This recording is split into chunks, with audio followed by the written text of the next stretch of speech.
Chaque année, les fans de BD sont de plus en plus nombreux à déambuler au domaine de Givray pour faire de bonnes affaires ou pour se faire dédicacer leurs albums préférés. Ça tombe bien, loin de la cohue des grands festivals comme Angoulême, celui de Ligugé joue sur la proximité et l'accessibilité des auteurs. C'est ce genre de festival que j'aime faire parce qu'on conserve convivialité, échange avec le public. On est vraiment entre passionnés ici à Ligugé. Moi, j'ai fait les premiers Angoulême qui étaient justement à peu près dans l'état de ce qu'est Ligugé là. Et puis après, petit à petit, au fil des années, c'est devenu une grosse machine.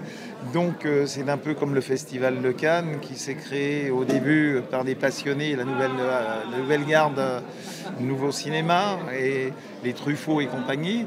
Et puis petit à petit, c'est devenu une énorme machine.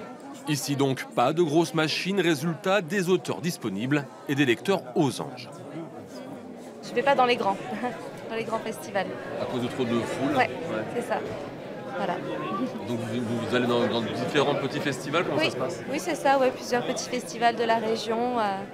Je ne vais pas trop loin. Le succès de ce genre de festival pourrait d'ailleurs donner des idées de développement démesuré, et bien pas du tout. À Ligugé, ne pas vouloir grandir fait partie de l'ADN du salon.